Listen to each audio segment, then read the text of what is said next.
there are, in most cases, many companies competing for our business. And it is that cycle of those companies competing against each other to get our business, to make us happy, that creates the improvement in their products over time, the improvement in features or cost, etc. So healthy competition is win-win. The companies do well, they grow, those that meet the customer's needs, the customers are happy, things improve over time. And the key to that is that the customer has choice, and that companies can't keep getting business if they don't do what's needed, what the customer needs. In the duopoly that is our political system, we essentially only have two companies. One red and one blue. one Republican, one Democrat. Yeah, and it's not that having two is a problem because it's two. It's having two that are guaranteed to continue being the only two, even when nobody's happy. Yeah. So we're not automatically saying more would be better.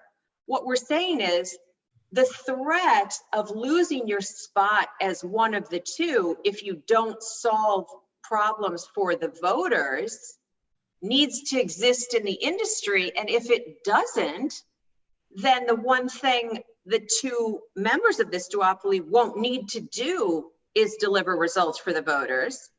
They can focus on doing other things like growing their own power, or they can focus on special interests or their donors or just party primary voters. How do we change the system so the metric of being successful for these parties is actually the same as the metric of having the country be successful? Yeah. I mean, it's so basic. Yeah. And what I like to explain to people is then the problem is that our duopoly is protected by what we say in business, huge barriers to entry. So there's a way the system is set up that keeps out new competitors, no matter how dissatisfied the customers are. Yeah. I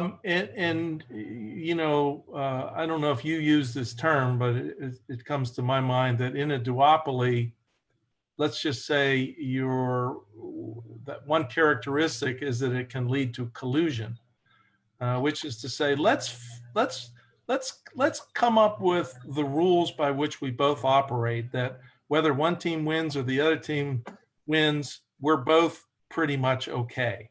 So is that a fair characterization? And what are the rules that we're talking about? What are the rules that this duopoly operates on? David, thank you. I like to say that politics isn't broken, it's fixed.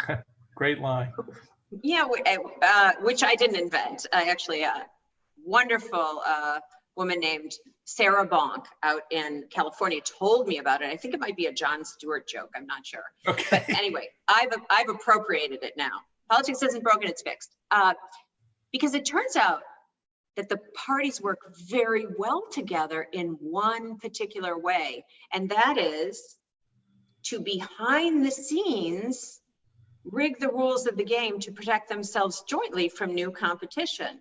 So they actually want this competition between the two of them. They just don't want to share it, with a third.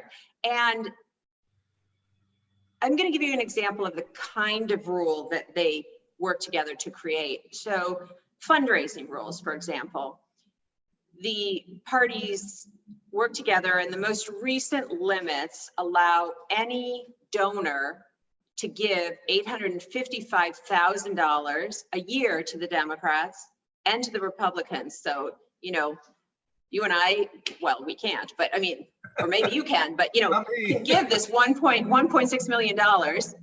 And at the same time, if one of us wanted to support an independent candidate who doesn't have all this party infrastructure, then we're limited to giving $5,600 over any 2-year period. So that's a 313 times difference. And everybody watching this will know, if you can't start up your business, if you can't get any money to start up your business or a loan to continue your business, you're sort of out of business before you begin. And that's a bit the anti-competitive nature of politics.